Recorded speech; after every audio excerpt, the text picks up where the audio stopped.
नमस्कार दोस्तों, VK knowledge electrical में आप सभी का स्वागत है। दोस्तों, डीआरडीओ में फॉर्म ऑनलाइन अप्लाई हो रहे हैं, लेकिन इतने सारे ऑप्शंस आ रहे हैं कि बच्चे वो ऑप्शन देखकर थोड़े से चिंतित हो रहे हैं। सबसे पहले तो बच्चों की टेंशन हो रही है कि एक से अधिक फॉर्म अप्लाई यदि करेंगे तो क्या फॉर्म रिजेक्ट हो जाएगा या फॉर्म एक्सेप्ट कर लिए जाएंगे। हम एक से अधिक फॉर्म अप्लाई कर सकते हैं या नहीं और कैसे कर सकते हैं, उसकी क्या पूरी प्रोसेस रहेगी, इस वीडियो में मैं आपको बताने वाला हूँ। दूसरी जो सबसे बड़ी प्रॉब्लम्स उनको मिल रही है वो मिल रही है कि एनएसी का वहाँ पर ऑप्शन आ रहा है, नेशनल अप्रेंटिसशिप सर्टिफिकेट का। तो क्या डीआरडीओ में आईटीआई और अप्रेंटिसशिप दोनों अनिवार्य है? क्या एनएसी का सर्टिफिकेट नहीं होगा तो आप फॉर्म अप्लाई नहीं कर पाएंगे? और तीसरा जो रोज़ मेरे पास मैसेजेज आते हैं दोस्तों, वो है कि प्रमाण पत्र जो है वो राज्य का चलेगा या केंद्र का। जैसे ईडब्ल्यूएस, ओबीसी, एससी एसटी के जो सर्टिफिकेट्स होते हैं वो सेंट्रल गवर्नमेंट के होने चाहिए या स्टेट गवर्नमेंट के। इनके अलावा तीन बड़े प्रश्नों के अलावा आपको और भी महत्वपूर्ण जानकारी हम डीआरडीओ फॉर्म से संबंधित देने वाले हैं। आपसे रिक्वेस्ट रहेगी इस वीडियो को आप कंप्लीट लास्ट तक देखना। इसके बाद फॉर्म से संबंधित आपको कोई भी सवाल, कोई भी समस्या नहीं रहेगी। आपके सभी सवालों का जवाब आपको इसमें ऑटोमेटिक मिलने वाला है। कंप्लीट लास्ट तक वीडियो को देख लेना। पसंद आ जाए तो लाइक कर देना, हो सके तो अपने दोस्तों को इसे फॉरवर्ड कर देना ताकि वो भी इसे देख सकें। चैनल से पहली बार जुड़े हैं तो चैनल सब्सक्राइब ज़रूर करें। इस वीडियो के डिस्क्रिप्शन में लिंक दिया हुआ है, हमारा एंड्रॉयड ऐप डाउनलोड कीजिए। ऐप में हम आपको फ्री प्रैक्टिस टेस्ट भी प्रोवाइड करवाते हैं।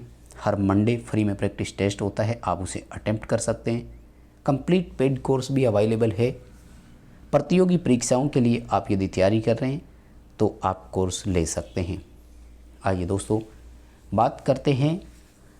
फर्स्ट ऑफ ऑल जो कैटेगरी का सवाल आता है आपके मन में, वो दोस्तों इतनी सारी कैटेगरीज़ आप अपने सामने देख रहे होंगे, आपकी स्क्रीन पर है।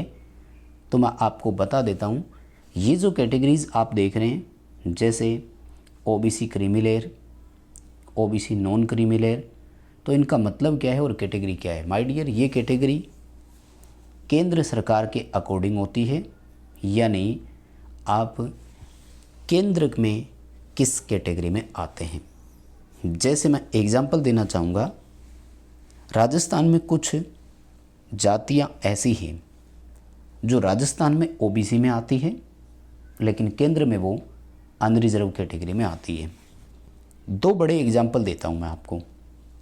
एक, राजस्थान में भरतपुर धौलपुर के जो जाट जाति के हैं वो राजस्थान में ओबीसी से आते हैं, लेकिन केंद्र में उनको अनरिजर्व में रखा जाता है। ऐसे ही बिश्नोई जाति जो है राजस्थान में, वो भी राजस्थान में ओबीसी है, लेकिन केंद्र में उनमें से कुछ अनरिजर्व में आते हैं। ऐसा मुझे कल ही एक बच्चे ने बताया भी था।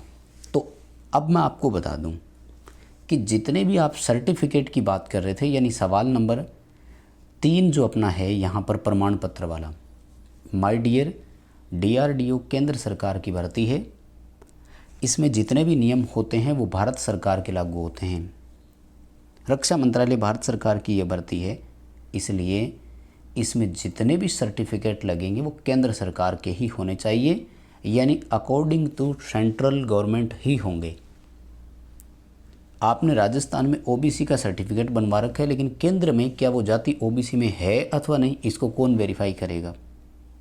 यदि आप केंद्र में ओबीसी में है ही नहीं तो फिर वो ओबीसी का आपका सर्टिफिकेट मान्य कैसे होगा, ये आपको समझना चाहिए।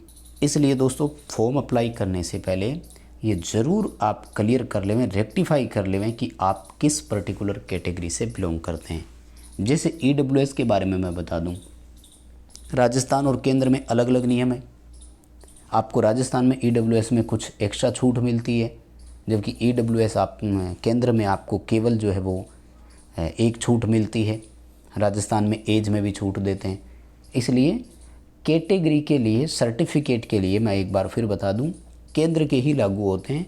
फिर भी आप अपनी जाति प्रमाण पत्र और उसके बारे में फॉर्म अप्लाई करने से पहले इंश्योर कर लें। क्यों दोस्तों? क्योंकि कई बार ऐसे होता है फाइनल स्टेज पर सिलेक्शन हो जाने के बाद इन बिंदुओं की वजह से आपको बाहर का रास्ता दिखा दिया जाता है, जो कि बहुत गलत होता है और वहाँ जाकर बच्चे को सबसे ज़्यादा अफसोस होता है।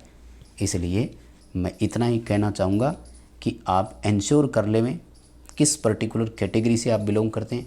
ये जो आप देख रहे हैं स्क्रीन पर, ये डीआरडीओ का फॉर्म अप्लाई करते समय कैटेगरी के ऑप्शंस आ रहे हैं, अनरिजर्व, ईडब्ल्यूएस, ओबीसी। अच्छा, बहुत सारे बच्चे ओबीसी, क्रीमी लेयर और नॉन क्रीमी लेयर के बारे में नहीं जानते, तो इसका भी मैं डिफरेंस बता दूं। ओबीसी में जिनकी एनुअल इनकम 8 लाख रुपए से ज़्यादा होती है, सॉरी 2.5 लाख रुपए, सॉरी 8 लाख नहीं है, सॉरी 2.5 लाख रुपए से अधिक अगर इनकम होती है तो वो क्रीमी लेयर की कैटेगरी में आते हैं, और जिनकी 2.5 लाख से कम है वो नॉन क्रीमी लेयर में आते हैं। इन दोनों में डिफरेंस कोई ज़्यादा वैसे नहीं है, सिंपल डिफरेंस है कि एज की छूट मिल जाती है और वो दोनों को मिलती है, क्रीमी लेयर को भी मिलती है, नॉन क्रीमी लेयर को भी मिलती है। क्रीमी लेयर को कई बार फीस पेमेंट में छूट नहीं मिलती अगर सैलरी ज़्यादा दिखा दी जाती है तो, और कोई ज़्यादा बड़ा सवाल नहीं है। ये मैंने डीआरडीओ फॉर्म अप्लाई करते समय वहाँ से फ़ोटो ली हुई है। इतने ही ऑप्शन आएंगे, इनमें से कैटेगरी चूज करें, सेंट्रल गवर्नमेंट के अकॉर्डिंग चूज करें, अपना सर्टिफिकेट सेंट्रल गवर्नमेंट के अकॉर्डिंग तैयार रखें, अगर नहीं है तो बनवा लीजिए, टाइम अभी भी है।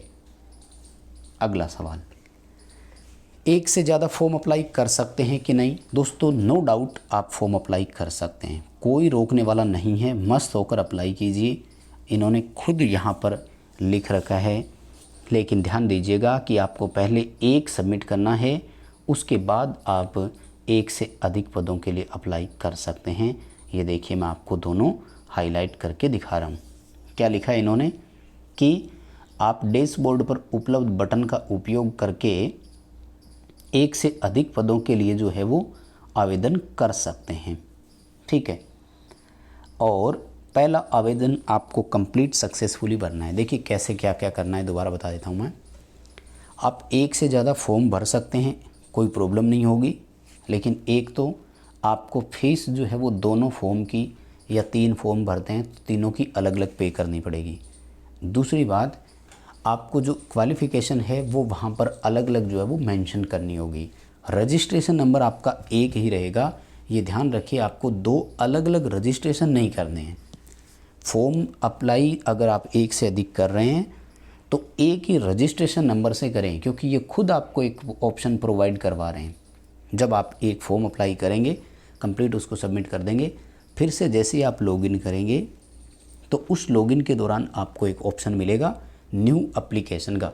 उसमें आपकी जो नाम, father name, date of birth जो है वो चीज़ें फिक्स रहेगी। बाकी आप पोस्ट का सिलेक्शन कर सकते हैं। फिर असेंशियल क्वालिफ़िकेशन, EQR का मतलब है अनसेंशियल क्वालिफ़िकेशन रिक्वायर्ड, अनिवार्य शैक्षणिक योग्यता जो आवश्यक मांगी गई थी, उनको आप दोबारा भर करके 2 अलग अलग फॉर्म भर सकते हैं। लेकिन देखिए दोस्तों, यहाँ पर 2 अलग अलग फॉर्म भरने के नुकसान क्या है? नुकसान जैसे मान लीजिए बहुत सारे बच्चों ने ITI भी किया हुआ है और मान लीजिए डिग्री भी किया हुआ है, BTech किया हुआ है। तो जब आप ITI बेस पे फॉर्म अप्लाई करते हैं तो वहाँ पर आपसे ऑप्शन मांगा जाता है कि क्या आपके पास हायर क्वालिफ़िकेशन है, BTech या जो भी और क्वालिफिकेशन, तो वहाँ पर आपसे येस और नो का ऑप्शन मांगा जाता है। मान लीजिए दोस्तों कि वहाँ आप नो का ऑप्शन दे देते हैं और फिर दूसरा ऑप्शन भरते हैं जिसमें BTech की डिग्री दिखा रहे हैं और भरते हैं, तो यहाँ आपको वो एक लीगल नहीं समझेंगे और हो सकता है कि आपके किसी एक को रिजेक्ट कर दें, और रिजेक्ट अगर होगा तो लोअर क्वालिफ़िकेशन वाला होगा, यानी ITI वाला। इसके पीछे कारण क्या है? इसके पीछे कारण ये मानते हैं कि जनरली जब बच्चे का ITI वाले बेस पे सिलेक्शन हो जाता है तो वो वहाँ से छोड़कर चला जाता है और BTech वाली पोस्ट के लिए चला जाता है। ऐसे में डिपार्टमेंट ये मानता है कि हमने एग्ज़ाम करवाया, आपको ट्रेनिंग दी, तो डिपार्टमेंट का खर्चा होता है और एक पोस्ट के लिए डिपार्टमेंट दोबारा भर्ती कर नहीं सकता। इसलिए आपको ये थोड़ी सी सावधानी रखनी होगी। तो फिर पहले फॉर्म में आप अगर येस मेंशन करेंगे तो वहाँ भी फिर प्रॉब्लम हो सकती है, वो कहेंगे ये तो हायर क्वालिफ़िकेशन वाला, इसको बाहर करो। तो ये थोड़ी सी आपको सावधानी रख लेनी है। बाकी एक से ज़्यादा फॉर्म आप भर सकते हैं। दोस्तों फॉर्म में अगर कोई गलती हो गई हो तो आप एडिट कर सकते हैं, लेकिन याद रखें सबमिट करने के बाद एडिट नहीं होगा। आंशिक रूप से भरा हुआ अगर फॉर्म आपका है तो उसमें आप आवश्यक संशोधन कर सकते हैं। डॉक्यूमेंट अपलोड के लिए बात आ रही थी, तो दोस्तों मैं आपको बता दूं वहाँ पर ये सारे ऑप्शंस आ रहे हैं। अनिवार्य शैक्षणिक योग्यता में 10th का ऑप्शन लिखा हुआ आ रहा है, तो ये नंबर 1 वाला तो आपको भरना है। उसके बाद देखिए ITI लिखा हुआ है और NTC लिखा हुआ है। NTC का मतलब होता है नेशनल ट्रेड सर्टिफिकेट, तो ये आपको भरना है कॉलम और इसकी सारी डिटेल भरनी है। ये जो आप नीचे NAC वाला देख रहे हैं ना, ये दोस्तों एडिशनल ऑप्शन है। यहाँ पर ये देखिए जिसको मैं हाईलाइट कर रहा हूँ, ये वाला, ये बिल्कुल आपका एडिशनल है। इसको आपको भरने की कोई ज़रूरत नहीं है और इसको आप स्किप कर दीजिए, ठीक है। इसको आप स्किप कर सकते हैं, NAC ज़रूरी नहीं है। DRDO ने केवल आपसे 10th के साथ साथ ITI मांगा गया है। अगर आपके पास 10th और ITI कंप्लीट है तो आप यहाँ फॉर्म अप्लाई कर सकते हैं। आपको किसी एक्स्ट्रा अप्रेंटिसशिप या सर्टिफिकेट की ज़रूरत नहीं है। नेशनलिटी में आधार कार्ड अगर आप दे दें तो ज़्यादा सही रहेगा मुझे लगता है। और जब आप अप्लाई करेंगे तो आपको वो दिखा देगा कि किस एज से लेकर किस एज तक आप फॉर्म भर सकते हैं। ये जो कुछ डिटेल है वो मैंने फॉर्म में रजिस्ट्रेशन के दौरान नोट करी है, जो आप तक पहुंचाइए। मुझे लगता है आपको बड़े जो सवाल थंबनेल से आपने देखे उन तीनों का जवाब मिल गया होगा।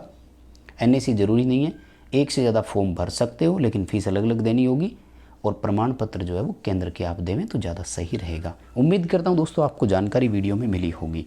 पसंद आया तो लाइक कीजिए, कमेंट करके ज़रूर बताइए। चैनल से पहली बार जुड़े हैं तो सब्सक्राइब ज़रूर करें। ये वीडियो अपने दोस्तों को फॉरवर्ड ज़रूर करें।